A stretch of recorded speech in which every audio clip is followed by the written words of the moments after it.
नमस्कार. मी भाऊ तोरसेकर. तुम्ही बघत आहात प्रतिपक्ष. मित्रांनो, 15 तारीखला मतदान झालं. 16 तारीखला मतमोजणी झाली. निकाल लागले. पण ज्यांचं नाकच खराब झालेलं असतं ना, त्यांना सतत कुठून ना कुठून दुर्गंधी येत असते. आणि त्यामुळे काही ना काही बिघडलंय, काही ना काही नाचलंय असं म्हणायची सवय लागलेली असते. आणि त्यामुळे तुम्हाला आठवत असेल तर मतदान चालू असताना आधी मतदानाच्या अगदी बिनविरोध आले, त्याच्यावर कटकट, ह्याच्यावर कटकट, सगळीकडे सगळं बिघडलेलं आहे, नाचलेलं आहे, व्यवस्था खराब आहे, हे कानी कपाळी ओरडून सांगायचं. मी कुठेतरी एक पुस्तक बघितलं होतं आणि त्याच्यामध्ये कुठच्या बहुतेक मराठी पत्रकार परिषद यांची जी संमेलनं पूर्वीच्या काळात व्हायची त्यापैकी अत्र्यांचं 1948 साली बेळगावला कुठेतरी मराठी पत्रकार परिषद झाली होती आणि वार्षिक संमेलन काहीतरी त्यातलं भाषण. तर त्याच्यात आचार्य अत्रेंनी म्हटलं होतं की संध्याकाळची वर्तमानपत्र वाचली. मी सांगतो ही गोष्ट किती जुनी आहे बघा. 80 वर्षापूर्वी, 78-80 वर्षापूर्वी, की संध्याकाळची वर्तमानपत्र वाचली की भीती इतकी पोटात गोळा उठतो ही रातोरात बॅग भरून पुण्याला पळून जावं असं वाटतं. बॅग भरून ठेवतो आणि सकाळी उठून निघून जायचं पुण्याला म्हणून ठरवतो. आणि सकाळचं वर्तमानपत्र बघितलं तर पुण्यातली काहीतरी असली भयंकर घटना असते की बाबा मुंबईत सुरक्षित आहे वाटतं आणि मुंबईत थांबतो. अत्र्यांचा जो अतिशयोक्त स्वभाव होता त्यानुसार त्यांनी ही हे केली होती. पण आज सुद्धा त्याच प्रकारे कुठे ना कुठे काहीतरी बिघडलंय आणि बिघडलंय म्हणजेच बातमी आहे, काही चांगलं होत नाही हे सांगायची जी सवय लागलेली आहे, कमालीची नकारात्मकता, निगेटिव्हिटी यांनी पत्रकारितेला इतकं ग्रासलेलं आहे की चला बाबा, कुठल्याही फार मोठ्या हिंसेशिवाय निवडणुका पार पडल्या याचा आनंद नाही. निकाल काय ते मतमोजणीहून आले, कोणातरी काहीतरी मिळाले, काय ते भाजपच्या महायुतीला बहुमत मिळाले, तर त्यात पण काहीतरी खुसफट काढत राहायचं. तुम्हाला आठवतं ना, मतदान होत असताना त्या मुंबई तक या चॅनेलवर ते अनुजा नावाची मुलगी कसं शाही पुसली जाते हे अगदी आपल्या चॅनेलवर, युट्यूब चॅनेलवर, मुंबई तकच्या, आज तकच्या मुंबई चॅनेलवर ती कुठला काय तो नेल पॉलिश असतं ते पुसण्याचा काय ते लिक्विड लावून बघा पुसलं जातंय, बघा पुसलं जातंय म्हणजे लोकांना भडकवत होती. आणि संध्याकाळी रात्री केव्हा तरी त्याच मुंबई तकच्या हिंदी चॅनेलवर, आज तकवर राजदीप सरदेसाईने त्यांच्या ग्रुपचा जो काय तो कन्सल्टिंग एडिटर आहे त्याने विचारलं, खरोखरच अनुजा असं झालं होतं का? ती म्हणाली, नाही, अजूनही माझी शाही दिसते. मग तुम्ही ह्या अफवा पसरवत नव्हता? राजरोस अफवा पसरवणं, कायदा, पोलीस, कोर्ट प्रत्येकाविषयी, निवडणूक आयोग प्रत्येकाविषयी आणि व्यवस्थेविषयी संशय निर्माण करायचा, जेणेकरून बांगलादेश किंवा इराण किंवा मध्यंतरी नेपाळमध्ये जे अराजक माजलं होतं ते अराजक माजवण्यासाठी चिथावण्या देणं, याला आजकाल पत्रकारिता म्हणायचं का असा प्रश्न निर्माण झालाय. आणि म्हणून मी हा निकालानंतरचा व्हिडिओ करतोय. त्याच्यामध्ये निकालानंतर ठीक आहे, आता सगळीकडे झालं की शिंदे आणि भाजप यांच्या दोन पक्षांना मिळून काय ते 118 वगैरे जागा मिळाल्या, बहुमतापेक्षा 5-7 जागा जास्त आहेत. अगदी अडीअडचणीला त्यांना मदत करायची तर अजितदादांची 3 नगरसेवक निवडून आणलेत, 120च्या पार झालाय, म्हणजे महापौर होईल. मग शिंदेचा होईल का? अरे, 90च्या आसपास भाजपने निवडून आणायचे, ही कुठची मानसिकता आहे की जास्तीत जास्त जो नगरसेवक निवडून आणेल त्याचा महापौर होता का म्हणे?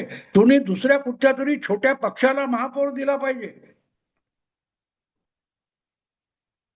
105 आमदार भाजपने निवडून आणायचे आणि उद्धव ठाकरेंना मुख्यमंत्री करायचं का? तर त्यांनी आपल्या पित्याला शिवसेनेचा मुख्यमंत्री करणार असं शपथ दिली होती, काय शब्द दिला होता. हे कुठलं लॉजिक आहे? एखाद्या पक्षाने तडफडायचं, धडपडायचं, मोठ्या संख्येने आपले आमदार, खासदार वगैरे निवडून आणायचे आणि मग पत्रकार चर्चा काय सुरू करणार? की नाही नाही भाजपचा बहुमत आलं असेल, पण नितीशला मुख्य पंतप्रधान का करू नये, नायडूला पंतप्रधान का करू नये, या चर्चा करताना मेंदू सडलाय का हा प्रश्न पडतो. हे पत्रकार आहेत, हे पत्रकार आहेत ज्यांच्याकडे साधं तर्कशास्त्र नाही तर केवळ तर्कदुष्टता आहे. जो विचार तुम्ही मुंबईसाठी करताय की 26-28 नगरसेवकांच्या बदल्यात एकनाथ शिंदे यांना मुख्यमंत्री पद दिलं जावं, नाहीतर शिंदे काहीतरी करतील. मग शिंदेनी ठाण्यामध्ये स्वतःच बहुमत आणलंय, तर त्यांनी भाजपला का महापौर देऊ नये याची चर्चा का होत नाही. आणि इथे कळतं की या बातम्या देणारे रंगवणारे हे कट्टर भाजपचे खरे विरोधक आहेत. उद्धव ठाकरे, उबाठा शिवसेना, शरद पवार किंवा आणखीन कोण काँग्रेस पक्ष हे विरोधी पक्ष नाहीत. भारतीय जनता पक्षाने आता खुणगाट बांधावी. भारतामध्ये जी लोकशाही आहे त्या लोकशाहीमध्ये जे निवडणूक आयोगाकडे नोंदवलेले विरोधी पक्ष आहेत ते खरे विरोधी पक्ष नाहीत, त्या फक्त कठपुतळे आहेत. आणि भारतीय जनता पक्षाचा खरा खुरा विरोधक हा माध्यमामध्ये बसलेला आहे. आणि आपण इतके स्ट्रॉंग आहोत, आपण कुठचंही सिंहासन गदगदा हलवू शकतो. अशा एका प्रकारच्या अहंकारामध्ये, उद्धटपणामध्ये पत्रकार बोलत असतात, चर्चा करत असतात. मित्रांनो, ज्या अमेरिकेच्या अध्यक्षाला इम्पिचमेंट घेणार म्हणून अध्यक्षपदाचा राजीनामा द्यावा लागला, जो वादग्रस्त म्हणून वॉटरगेटमध्ये गाजला, असा अमेरिकेचा राष्ट्राध्यक्ष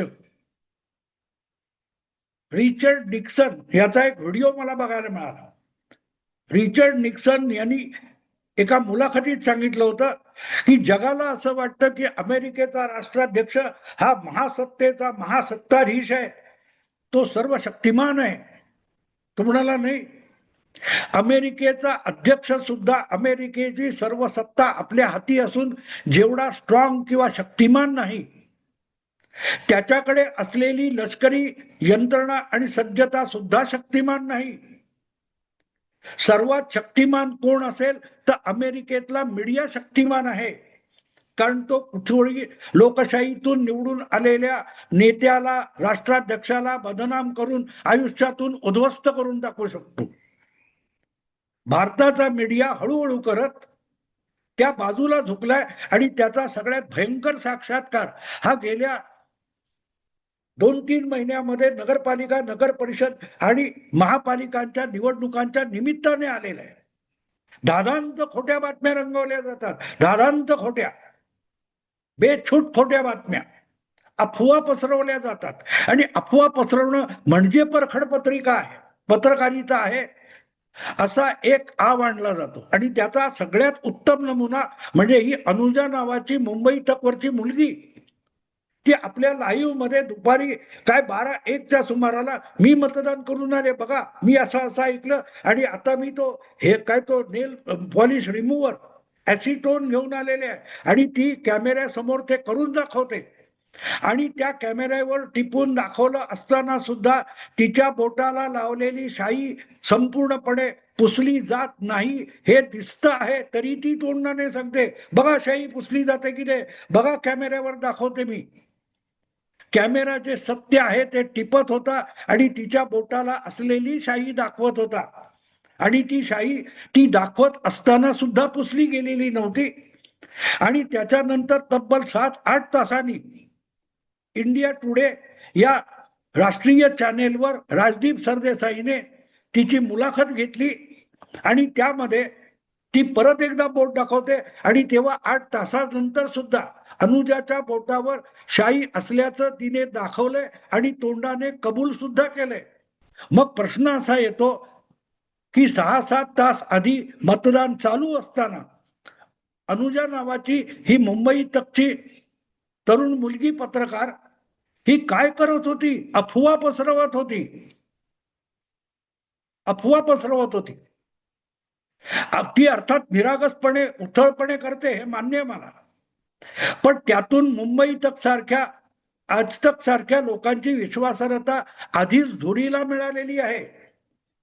राजदीप सारखा माणूस कन्सल्टिंग एडिटर घेतला याचा अर्थच आज तक आणि इंडिया टुडेला आपल्या 50 वर्षाच्या पत्रकारितेला धुळीला मिळवायचं होतं हे निश्चित झालेलं होतं.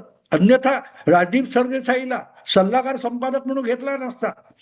जो राजदीप सरदेसाई अनेकदा असं धादांत खोटं बोलतो आणि नंतर आपण खोटं बोललो, आपल्याकडे याचा कुठलाही पुरावा नाही, आपल्याकडे त्यासाठी कोणीही साक्षीदार नाही, हे नंतर कबूल करतो आणि नंतर खोटं कबूल करण्यासाठी आधी खोटं बोलून घेतो. असा जर सल्लागार संपादक एखाद्या नेटवर्ककडे असेल तर त्याची विश्वासार्हता ही कायमची धुळीला मिळून जाते. बोटावर मतदान केल्यानंतर लागलेली शाई ही पुसली जात नाहीये, कॅमेरा सुद्धा दाखवतोय आणि तरी ठासून सांगायचं बघा बघा बघा. म्हणजे रस्ती मतदान केंद्रावर चिडलेल्या पक्षांच्या कार्यकर्त्यांनी एकमेकांची डोकी फोडावीत यापेक्षा अनुजा नावाच्या त्या मुलीची अपेक्षा वेगळी काय असू शकते. असो, हे मी एवढ्यासाठी सांगतोय की हे निकाल लागल्यानंतर एका बाजूला साफ एका गठबंधनाला जे निवडणुकीमध्ये एकमेकांच्या मदतीने लढले त्यांच्याकडे महापालिकेतलं स्पष्ट बहुमत आलेलं असताना त्यांना परत परत विचारायचं शिवसेनेचा महापौर होईल की भाजपचा होईल. हे का विचारता तुम्ही?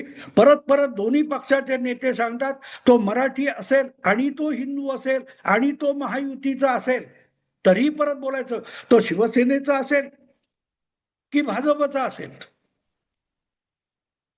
म्हणजे गंमतच आहे.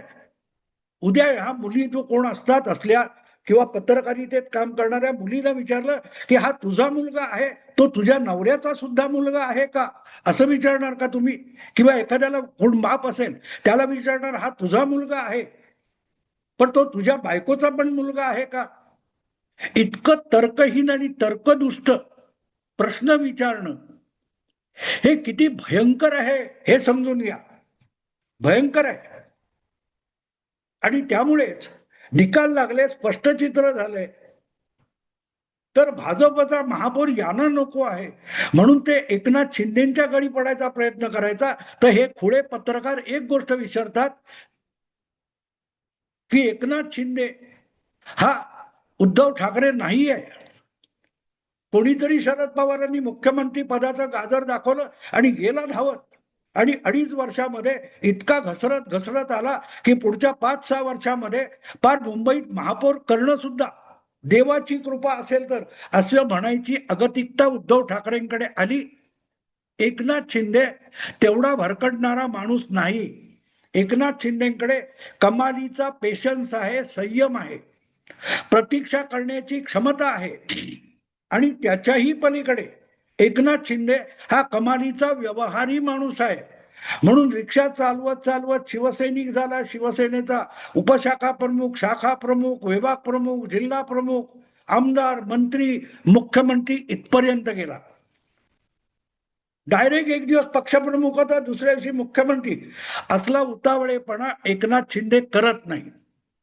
आणि तुम्हाला शिवसेना भाजपमध्ये भांडण लावायचंय म्हणून तर खुळेपणा एकनाथ शिंदे बिलकुल करणार नाही, बिलकुल करणार नाही. याचं कारण तो बाळासाहेबांच्या विचाराचा वारस आहे पण बाळासाहेबांचा उद्धव सारखा सुपुत्र नाही. असो, मुद्दा असा आहे की आता निकाल लागलेत आणि भाजप शिवसेना युतीचा महापौर मुंबईच्या महापौर पदावर बसणार आहे. याची पोटदुखी इतकी प्रचंड आहे की जर एकनाथ शिंदेचं हट्ट करणार म्हणजे तो कल्पनेतला हट्ट आहे पण तो ते करणार आणि तो नाकारला तर एकनाथ शिंदे उद्धव ठाकरेंकडे जाणार आणि उद्धव ठाकरेंकडे जाऊन ठाकरे ब्रँडचा महापौर होणार. त्यांना काँग्रेस, ओवायसी बाकी सगळे साथ देणार. अरे हाच खुळेपणा केला विधानसभेतला सर्वात मोठा पक्ष असलेल्या फडणवीसांना विरोधी नेते पदावर बसायला भाग पाडलं आणि पुढचं राजकारण गेल्या 6 वर्षात काय झालंय बघा. या असल्या खुळेपणाच्या नादी लागलेले उद्धव ठाकरे हे आपला पक्ष उद्ध्वस्त करून गेले, आपलं राजकीय भविष्य उद्ध्वस्त करून गेले. आणि म्हणून आता निकाल लागलेत आणि जेव्हा केव्हा महापौर बसायचा तेव्हा बसेल पण तोपर्यंत जुनाच खेळ परत सुरू झालाय, 1.5 वर्ष जुना. 1.5-2 वर्षापूर्वी, 2.25 वर्षापूर्वी कुठला खेळ सुरू झाला होता आठवतो तुम्हाला? जून 2024 मध्ये लोकसभेचे निकाल लागले आणि लोकसभेचे निकाल लागल्यानंतर एनडीए गठबंधन जे आहे, आघाडी आहे, त्याला स्पष्ट बहुमत मिळालेलं होतं 293 जागा. पण भाजपला 240 मिळाल्या आणि भाजपचं बहुमत हुकलं. तर भाजपच्या हातून पंतप्रधान पदाचा घास काढून घ्यायला सगळे असले बुद्धिजीवी इतके उतावळे झाले होते की नायडू आणि नितीश हे इकडे आले तर मग भाजपला विरोधी पक्षात बसवता येईल आणि इंडिया INDIA या आघाडीचं सरकार कसं बनवेल याची समीकरणं, गणित काय ती मांडली जात होती. काय झालं? 1.5 वर्ष उलटून गेले. 240 इतक्याच खासदारांचा पक्ष असलेल्या भाजपचे पंतप्रधान इतर मित्र पक्षांच्या मदतीने सरकार चालवताना आधीच्या 2 टर्मपेक्षा अधिक कठोर निर्णय घेत आहेत आणि सरकार पडत नाही. पत्रकार रोजच्या रोज पाडत असतात. शेवटी असल्याच ड्युट्या पत्रकारांपैकी अनेक जण, राजदीप सरदेसाई असेल किंवा आणखीन कोण, असे सगळे सेक्युलर पत्रकार आपल्यातल्या आणखीन खुळे जे आहेत, अगदीच वेडे पार होऊन गेलेले आहेत, त्यांच्यावर टीका करायला लागले. 2-2 घंटे में सरकार गिराने वाले और सरकार बनाने वाले असे पुण्यप्रसून वाजपेयी, रवीश कुमार यांच्यावर त्यांच्यातलेच लोक टीका करायला लागलेत. आणि तो आता व्हायरस मराठी पत्रकारितेत घुसलेला आहे. त्यामुळे भाजप हा सगळ्यात मोठा पक्ष झालेला असताना मुंबईमध्ये शिंदेचा महापौर बसवायचा किंवा मग शिंदे महापौर पदासाठी हट्ट करणार आणि उद्धव ठाकरेंकडे जाणार. मग उद्धव ठाकरे, काँग्रेस, OIC वगैरे सगळी बेरीज करणार आणि मुंबईत उद्धव ठाकरेंचा ठाकरे ब्रँडचा महापौर बसणार. यासाठी शोधाशोध सुरू झालेली. ज्या महापालिकेच्या निवडणुका झाल्या मुंबईतल्या, त्या निवडून आलेल्या नगरसेवकांमध्ये सध्या मराठी पत्रकार भिंग घेऊन आणि दुर्बीण घेऊन कोण नितीश कुमार सापडतो का, कोण चंद्रबाबू नायडू सापडतो का, की जो उद्या उद्धव ठाकरेंकडे येईल आणि आपला पाठिंबा देईल आणि ठाकरे बँडचा महापौर करेल. यासाठी दुर्बीण घेऊन अनेक पत्रकार सध्या गावरान फिरत सुटलेले. चालू द्या मित्रांनो. आईन्स्टाईनचा एक कोट मला आठवतो. तो म्हणतो, ब्रह्मांड आणि माणसाचा मूर्खपणा यांना अंत नसतो, ते अनंत असतात. But I am not sure about first. म्हणजे एक वेळ ब्रह्मांडाला मर्यादा असेल, ब्रह्मांडाची सरहद्द असेल, पण मानवी मूर्खपणाला कुठलीही सीमा नाही याची साक्ष देण्याचं व्रत सध्या मुंबईतल्या आणि प्रामुख्याने मराठी पत्रकारांनी घेतलंय. आणि त्यामुळे निवडून आलेल्या मुंबईच्या नगरसेवकांमध्ये नितीश कुमार आणि नायडूंचा शोध दुर्बीण घेऊन सुरू झालाय. आपण त्यांची पाठ थोपटून थांबूया. विषय आवडला लाईक करा, शेअर करा आणि प्रतिपक्षाला सबस्क्राईब करा. नमस्कार.